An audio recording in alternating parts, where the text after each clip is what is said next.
네, 아침에 커피 브리핑을 했지만 다시 하겠습니다. 리퍼트 미 대사 테러를 규탄한다. 마크 리퍼트 주한 미국 대사 테러 용의자 김기동 씨는 헌법재판소로부터 북한의 주체 사상을 수용한다 등의 이유로 해상 결정을 받은 통합진보당이 속해 있던 전쟁 반대 평화 실현 국민행동의 일원이었습니다. 대법원으로부터 이적단체 판결을 받은 범민련, 민자통, 연방통추 등도 이곳에 포함되어 있었습니다.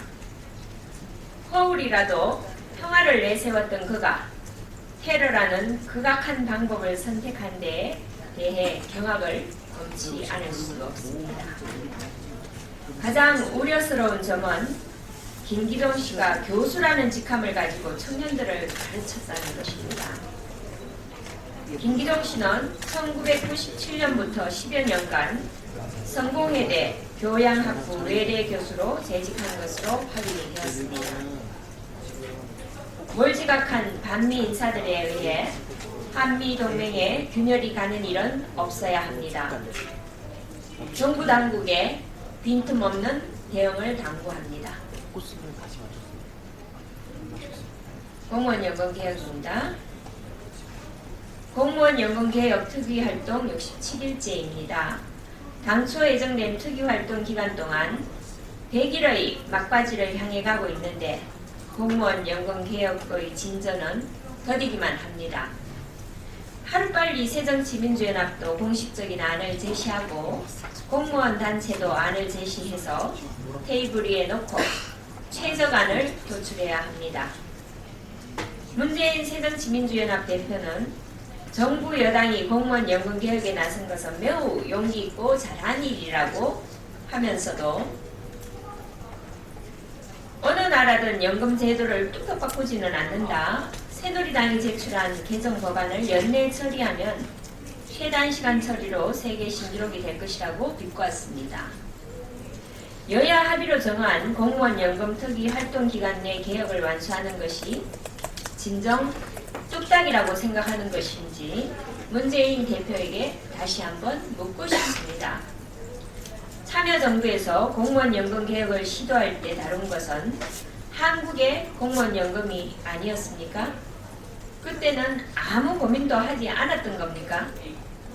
공무원 연금 개혁의 연속성을 부정하고 마치 최근 들어 다뤄진 현안처럼 말하는 것은 어불성설입니다. 공무원 연금 개혁은 20년간 무르익은 문제이며 충분히 고민해온 과제입니다. 특위와 국민 대타협 기구를 동시에 꾸린 지금이 바로 공무원 연금 개혁을 완성시킬 절호의 기회입니다. 막연하게 신중론을 펼치며 무책임하게 시간을 끄는 것은 국민에 대한 예의가 아닙니다.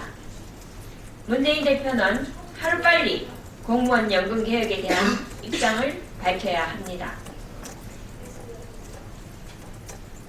박상홍 대법관 관리입니다. 다음 주에 새 내각을 구성할 5명의 인사청문회가 예정이 되었습니다. 2월 국회에서 처리했어야 할 박상옥 대법관 후보자 인사청문회는 여전히 쏙 빠져 있습니다. 박상옥 후보자에 대한 인사청문회가 기약 없이 표류하고 있는 것입니다. 1심과 2심을 거쳐 최종 심인 대법원의 판결을 기다리는 국민은 절박한 심정으로 심도 있고 꼼꼼한 법률적 검토를 해줄 것이라고 믿고 바라고 있습니다.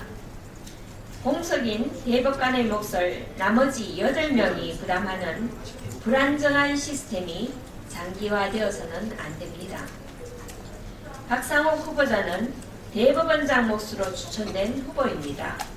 지난 3일 양승태 대법원장은 정의와 국회의장에게 박상옥 대법관 후보자에 대한 국회 인사청문회를 신속하게 진행해 줄 것을 요청하는 친서를 보냈습니다. 입법부가 사법부를 존중하지 않고 국회 본연의 의무인 인사청문회를 거부하는 상황이 나쁜 선례로 남을까 답답한 심정입니다. 새정치민주연합은 박상옥 대법관 후보자 인사청문회를 조속히 개최할 것을 촉구합니다. 박근혜 대통령 중동 순방입니다. 박근혜 대통령의 경제 외교가 오늘은 중동의 맹주인 아랍에미리트에서 펼쳐집니다.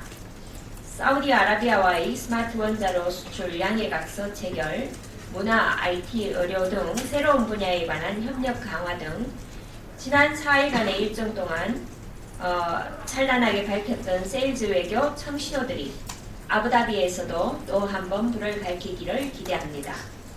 반환점을 돌아 이제 종착역으로 향해 가는 분주한 발걸음에 국민의 염원을 담아 응원의 박수를 보내는 바입니다. 남은 기간 동안 최대한의 성과를 거둬 이번 순방길이 우리 경제의 새로운 탈출구이자 활로가 되기를 간절히 바랍니다. 이상입니다.